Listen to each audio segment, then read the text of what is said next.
Fala galera, tudo certo? Muito boa tarde. Hoje é feriado, não sei que dia que vou subir esse vídeo. Provavelmente seja no sábado, mas hoje é feriado de Tiradentes, dia 21 de abril. Já começou a dar uma refrescada aqui, hein? Aqui na região norte do MS. Hoje pela manhã tava fazendo 15, 16 graus. Já dá pra começar a tirar as blusas do armário. Mas enfim galera, eu queria conversar um pouquinho com vocês da continuidade, na verdade, é uma conversa que nós iniciamos no último vídeo, que a gente comentou sobre o que fazer depois da soja. E hoje eu quero mostrar duas situações para vocês, diferentes da que eu mostrei no último vídeo, ou pelo menos uma condição diferente daquela que eu mostrei no último vídeo. É normal o produtor pegar e tirar a soja e não fazer safrinha, tem muita região que não permite o produtor fazer uma safrinha. E tem alguns produtores que ainda optam por deixar a terra em pousio, sem fazer cultivo de uma cobertura, sem fazer o cultivo de uma safra de inverno. Diferente da situação que seja, mas o produtor opta por deixar a terra em pousio.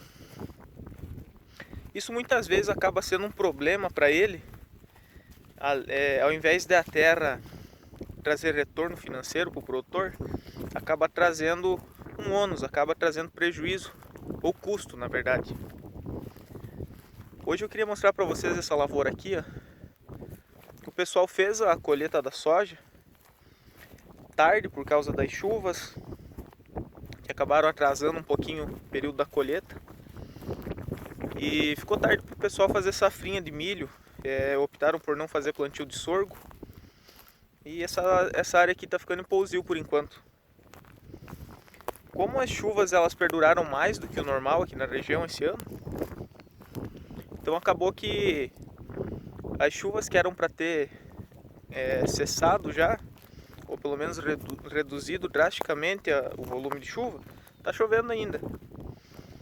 E nos nossos solos a gente tem um depósito, vamos dizer assim, de semente, que a gente chama de banco de semente. E essas sementes que ficam no solo não são da nossa soja, que é interessante a gente ter semente para poder plantar, colher e tal, ou do milho que a gente planta e colhe. O que a gente mais tem de banco de semente no solo é semente de daninha. Muita semente de daninha. Então quando o produtor ele opta por fazer a colheita da safra de verão e deixar a terra em pousio, quando tiver uma condição favorável para o desenvolvimento dessas plantas que estão aí, no caso, na forma de semente ainda nesse solo, se tiver condição, essas sementes vão germinar, emergir e a terra vai ficar assim, ó. Isso que vocês estão vendo verde aí não é nada de cobertura implantada que nasceu mal, não é nenhum tipo de manejo que o produtor fez específico. Isso aqui são tudo plantas que emergiram do banco de semente que tem no solo. O problema desse banco de semente como eu comentei, a maioria das sementes que a gente tem no solo são de daninhas. São essas as plantas que foram selecionadas no decorrer dos anos, no decorrer dos nossos cultivos, para se tornarem resistentes e para tolerar uma quantidade de estresse maior e perdurar com qualidade no solo por mais tempo. Então, por que a gente tem semente de amargoso, semente de buva, semente de pé de galinha? Por que a gente tem esse tipo de daninha que perdura no solo por mais tempo? Isso é uma questão de adaptação da espécie, uma questão de seletividade que se teve com o passar dos anos. Então, quando o produtor opta por manter a terra em pousio, depois que faz o cultivo, acaba se tornando uma prática um pouco custosa para o produtor. Se nessa área o produtor tivesse feito a colheita e feito uma dessecação e o plantio de uma cobertura vegetal aqui, o próprio desenvolvimento dessa planta de cobertura já ia ser um empecilho, um impedimento para a germinação e a emergência dessas plantas daninhas. Muitas delas, no caso a buva, o amargoso, por exemplo, elas precisam de luz na semente para que elas emerjam, para que elas germinem. Então, se o produtor tivesse feito a dessecação aqui nessa área, feito o plantio de uma espécie de cobertura aqui, uma braquiária que seja, qualquer coisa, a própria braquiária ia fazer o papel de impedir que a luz chegasse no solo e, por consequência, essas plantas daninhas não iam emergir. Toda essa conversa que a gente tem acaba refletindo em custo para o produtor. No caso, uma área como essa aqui, o produtor vai ter que fazer a limpa dessa área de qualquer jeito, por causa desse mato que está vindo aí, dessas plantas daninhas, e provavelmente não seja só uma. Como essa área vai entrar com cultivo só na próxima safra, então tem muito tempo aí no meio para ocorrer chuva e essas plantas daninhas voltarem a emergir. Então, por mais que faça a limpa aqui, faça uma dessecação top, o produtor vai ter problema ainda com daninha mais para frente, porque esse solo vai ficar descoberto. Esse é um dos pontos que a gente tem que levar em consideração quando vai escolher o que fazer depois do nosso cultivo principal. Então, o produtor está com essa área desse jeito aqui, vai fazer a dessecação, essa terra vai ficar nua, sem cobertura. Se der uma chuva, que não é de duvidar agora, como está acontecendo nesses últimos dias, se der uma chuva aí, esse solo desnudo, esse solo sem cobertura, vai ficar muito mais suscetível à erosão, lixiviação de nutriente. Isso tudo é problemático para o produtor. Aqui a gente tem curva de nível, está baixa, a gente quase não consegue notar aí na imagem, mas vai começar a assorear essas curvas de nível e o produtor, com o passar do tempo, vai ter muito mais gasto para conseguir voltar a ser tornar esse solo eficiente e produtivo como ele seria. Esses detalhezinhos acabam que vão somando problemas que lá no final vai acabar gerando um problemão. Pelo simples fato do produtor optar por deixar essa terra nua durante esse período agora de entre safra, com o passar dos anos isso aqui vai acumulando problemas que vão se tornar grandes lá no final. Ó, aqui a gente tem plantas de amargoso, todas sementadas já, com semente. Vou baixar aqui para vocês verem, ó. Se o produtor tivesse feito dessecação dessa área já e feito o plantio de uma cobertura, essas daninhas aí não iam estar nessa situação, nesse nível. Agora essas plantas aqui elas vão madurar, vão amadurecer essas sementes e a dispersão vai acontecer. Hoje o produtor tem essa bolinha aqui de amargoso, amanhã, modo de dizer, né, com o passar do tempo, essas plantas aqui vão se distribuindo pela área e pode ser que o produtor venha a ter um problema mais sério com esse tipo de daninha. Esses são pontos que a gente precisa levar em consideração e ajudar o produtor a pensar nesse tipo de manejo, esse tipo de estratégia, ou o que ele pode fazer nesses períodos que também são importantes de entre safra. A gente não precisa se preocupar só com a safra em si, mas com esses outros momentos que também podem fazer a diferença nos nossos cultivos, né? Essa é uma situação.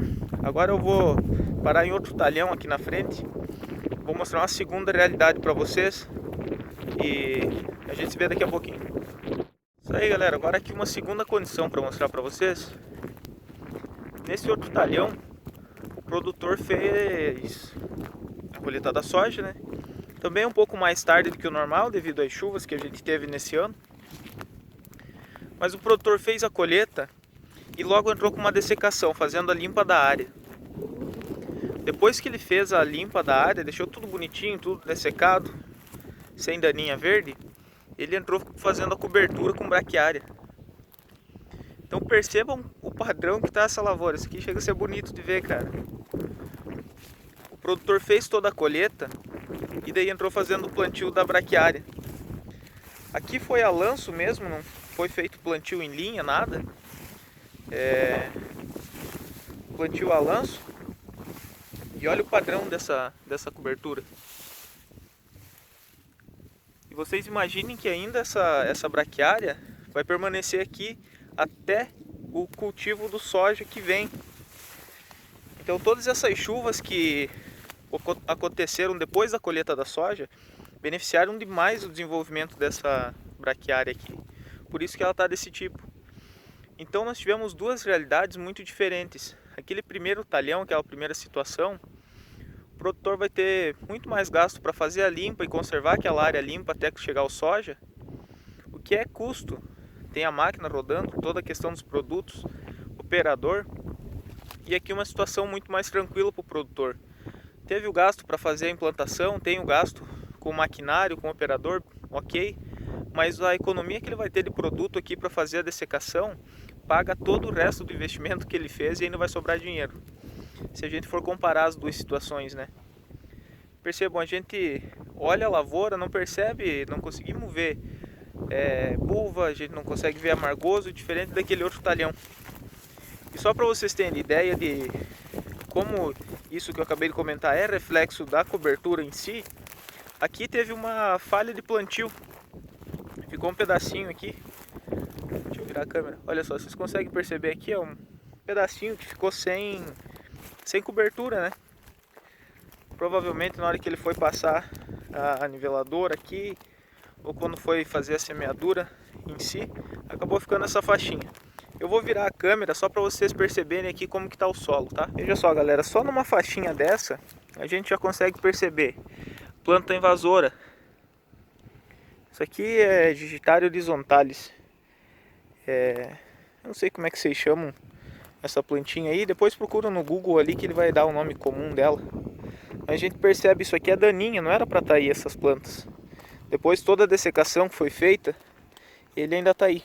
Ó, aqui esse aqui nós chamamos de fedegoso, planta daninha também.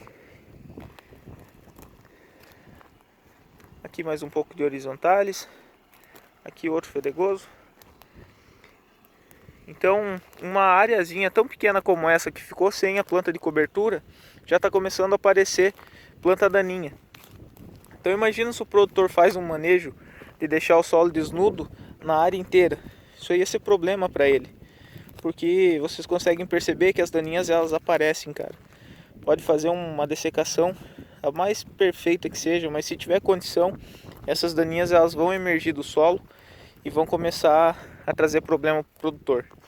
Por isso, gurizada, vocês que são produtores ou que trabalham no ramo da agricultura, que fazem consultoria ou que trocam uma ideia com o produtor de vez em quando, alertem ele sobre a importância que se tem de manter a terra ocupada, pelo menos a terra coberta, porque isso acaba trazendo muitos benefícios para nós, que vão além só da economia de produto, ou que vão além de você ter um visual mais bonito da tua lavoura.